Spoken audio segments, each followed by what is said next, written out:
Hey everyone, welcome to another lesson. So in this one, we're going to actually talk about what is inside our class. Now we did talk about creating your classes, and that's a pretty simple task.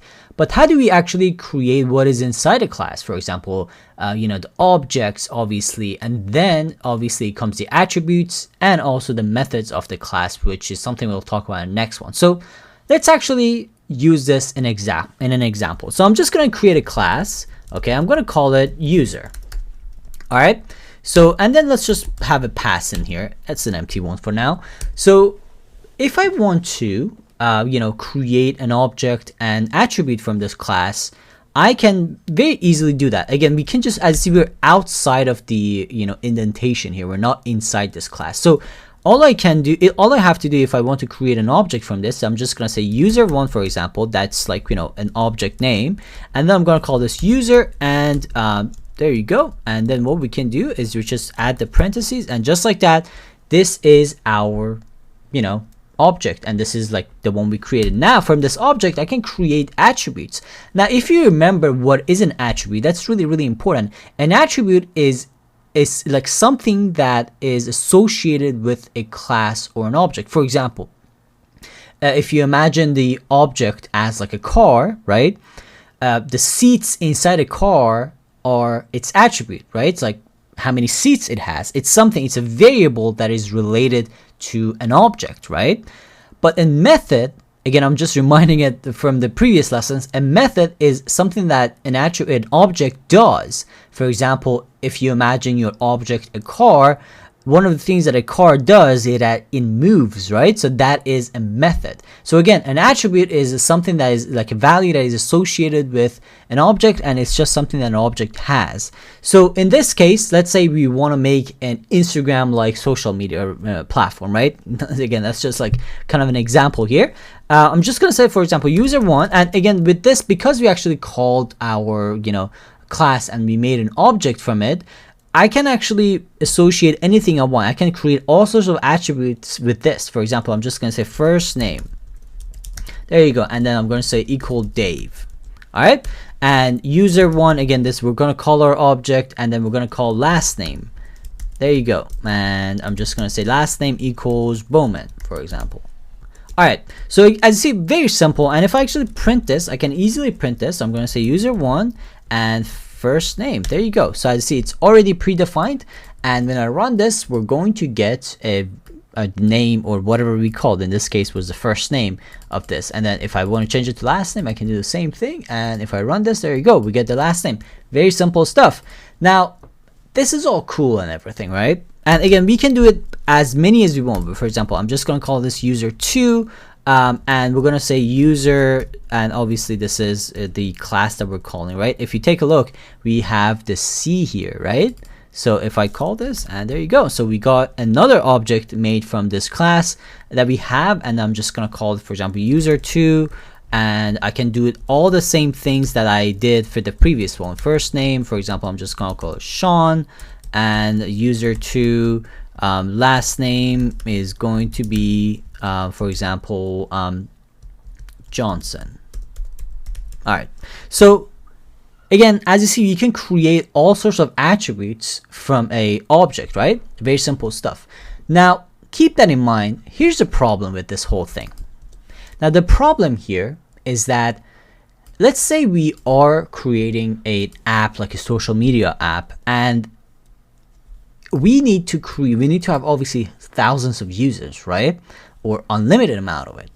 And if we want to create all these objects each time, and have this, define this first name, last name, all that stuff, there's going to be a few problems. First of all, it is really long, right? If we just want to define an attribute of first name and last name, and we need to spend this much coding to actually make it, it's going to be pretty complex. It's going to be like a lot of code to write, right? And the second problem is that it's not very efficient, and it's not very safe to do this, because this can be anything. Like, this can be named anything we want. Again, this is not something that is predefined by this class, right? Because our class is empty right now. So it is, you can call this even like username, even though it's not, right? And this is prone to mistakes. And like in large projects, you definitely don't want to have it like this, where you can, if you want to call this, for example, somewhere, let's say I'm going to call this, maybe name it a variable, like my name, for example, and I'm just going to call user2 called .user. And then and then like if I want to do this, this is going to be really, really prone to mistake, because I can make a mistake. I can make like mistakes like this and it's not going to work out. So again, this is the problem with like having it like this. It's prone to a lot of mistakes. So this is where we are going to get into actually, constructors or initializers. So here's the idea, okay? Instead of just like trying to create like, attributes from the objects that we create, which are coming from a class, like these are like, I call it raw attributes, in a sense that they're not predefined, they're just like something I named it, that's it. So they're not very efficient. And the way you want to do this is that you want to actually predefine this so you don't make these mistakes. And the way you do this is that you use a constructor or initializer in Python. So the way you actually create an initializer or, a constructor is that you define it. So the way you start is that you want to go to your class, go obviously indent it, and then you want to define, and then you are going to use the init, init function. So if you call it, and you see it's very different because actually it has like underscores. So I see this is when okay, this is an initializer. All right. So the way this works is that when you have an init like this, what is going to happen is that each time this class is called, meaning that it is used to create an object, everything below this is going to run. All right. So if I, for example, print something, for example, I'm going to print, let's say a new user has been created. All right. So each time that I call this class, at this user class, it's going to run this. And the way I can prove it to you is by just like actually running this. So if I actually, let's actually have another print. And I'm gonna actually say, let's fix this. There you go. So it's consistent, So I'm just gonna say print user2 and first name. All right, perfect. So I want to print all the first names here. So if I actually run this, guess what you're gonna get? Take a look. We're gonna get this again because we initialized it here. We initialized this class, and it's gonna automatically run everything in this initialization function, right? And then it's going to run this print, and then it's going to do it one more time. As you see, you've got the print, and then one more time, and then it's going to print this. There you go. So as you see, this is basically the idea behind this constructor, which is going to basically, each time there's an object created from the class, it's going to run anything that is going to be added right below this. Now, what's the value here? The value here is that you can actually do very interesting stuff with this. For example, you can add predefined, values here. So one way to actually do this is using the self keyword. Now, as you see, you see the self a lot here, and this is something that's heavily used in classes. And the idea with the self is that it's basically referring to to itself. It's pretty clear. It's referring to the class basically. So that's basically what it is. It's referring to the class. So I can do one very interesting thing. I can just say self, all right, and I'm gonna say first name, for example, all right, and I'm gonna say first name. There you go. All right, so I actually want to say a few things about this. First of all, I'm going to add this value to the input here. So now what is going to happen is that each time I run this and create an object from this class, I will have to enter this first name.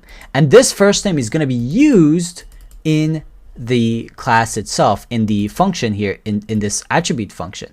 So now I can actually do like calculation with it, or anything I want. Now keep in mind that this can be named differently. So what you see here is basically this. So this, for example, I can call this fn. It doesn't matter. So that's basically what it is. So now let's actually like comment this out real quick. Well, not like that. All right, let's comment this out. All right, so now if I actually call this, for example, I'm gonna say print, or let's actually say, let's actually say user1. We're just gonna make a new object from this. I'm gonna say user, and we're gonna say first name. So because again we have to define the first name, I'm gonna say Dave. All right, so now if I actually go ahead and print this, for example, user1, and I'm gonna say first name. There you go. See, we're calling this here, right? So if I run this, there you go, we're going to get the Dave. So just like that, we actually simplified this code. See, and again, this can be done many times. For example, I'm just gonna say self, I'm gonna say last name, and equals last name. Again, it doesn't matter, by the way, ln, you can call it anything. The reason I usually call it the same, it's just easier to do it that way, but it is up to you. You can call it whatever you want, because again, that's what's basically the user gonna use to actually call that, right? So again, now we have to define define the last name as well when we're actually calling this, and using this as an object. Now take a look. Right now, this is going to give us an error if I run this, because it's demanding me. Take a look. It says missing one required, positional argument, last name. So because when you actually have inputs in a function like this inside a class, what is going to happen is that you have to actually input all these like values that are requested. So for example, I can say Dave Bowman. All right, so now this is going to run perfectly fine. Take a look. So now it says Dave. Obviously, we're calling this Dave, and I can do crazy stuff with it. I'm just gonna say, for example, user1 and last name. There you go. So now if I run this, we should get, there you go, Dave Bowman. I can add a space to it as well. Let's add a plus, and let's add a space. There you go. So there you go, Dave Bowman. Perfect, right? So I see, guys, just like that, we created predefined attributes for this class, and now it's impossible for me to make mistakes, because now whenever I run this, I have to enter these attributes. Like otherwise, I'm not going to be able to create anything, right? Now each time I create, if I call this again, I have to use these first name and last name. So this is pretty useful to avoid, help you avoid mistakes in the code and all sorts of things. So it's very useful. And again, keep in mind that after adding the attributes, you can't create naked objects anymore. You have to, for example, again, if I showed you this as well, but if I just call this user2, for example, equals user, again, and then I just empty class, call it as an empty class, again, I'm going to get an error. It says, it's going to say, hey, missing two you require positional arguments, first name and last name. You got to enter these things. So again, that's going to prevent us from making mistakes. And whenever I actually use it, for example, to user1, and I'm just going to say maybe fn, first name, there's no way for me to make mistakes anymore. So just like that, we actually avoided a lot of mistakes. So that's pretty much how it works. Now, another thing I'd like to talk about, when it comes to attributes, is a different type of attribute, which I call the default value attributes. The idea with this is that, for example, when we actually are creating, let's say, class named user, obviously it has username, password, like first name, last name, whatever, right? Any information that you store in there. So, but let's say we have a social network, right? And obviously one of these things that we have inside our social network is the follower count, for example, followers. So I'm just going to create another value here. I'm going to call it self followers, and I'm going to say 0, obviously, because everybody starts with a 0, right? Now, naturally, one of the things that you might want to think, you might think, is that adding this here, okay? But generally, this is not a good idea, and this is obviously something you don't want to do. The reason for that is that obviously everybody starts with a 0 follower, right? But no, that doesn't necessarily mean that you not want to change it later, right? And it's really pointless to have it here, because obviously, you know, it as a default value, you know that when a brand new account is created, right, you start with 0 followers. So like there's really no point in having it here. It just creates more extra problems, right? So you can definitely just get rid of it. All right, so if you actually have a value inside the, you know, initialization function, but not like in the input, that basically means that, you know, it's a default value and you just want to keep it there as a value. For example, for right now, for example, if I actually run this, print user 1 and followers, there you go. So if I run this, guess what we're gonna get? We're gonna get 0. See, there you go. So just like that, we define the, you know, default value for this, and that is 0. And again, you can do a lot of interesting stuff. For example, I'm going to say we can use f string and say, you know, user has, for example, there you go, followers. All right, so now if I run this, there you go, we're just gonna, hey, user have 0 followers. So just like that, again, we define a default value inside this as an attribute. So this is basically how you create attributes for your class. You use the init function, which is again a constructor or initializer, whatever you want to call it, and you can give it predefined values to, you know, just make sure everything's clean and, you know, you don't make mistakes. And you can have a lot of values in whatever you want. And again, these are again attributes. Keep that in mind. They're not methods, because methods are basically something that your class is going to do. Again, in that car example, a method is basically moving of the car, right? The movement of the car, because that's something that car does. But an attribute for that car would be, you know, its seats, right? Its tires, how many tires it has, how many seats it has. So all that stuff. So that would be an attribute. So this is how you define attributes for your class. You just use the self in it to initialize it. Let me know if you have any questions, guys. I know this can get a little bit confusing, but just again, practice it and let me know if you have any questions, and make sure you're really, really good at this before we move on to the methods, because methods are pretty simple, but again, this is like really the hardest part, like understanding the self keywords and everything. So let me know if you have any questions. If not, I'll see you in the next lesson.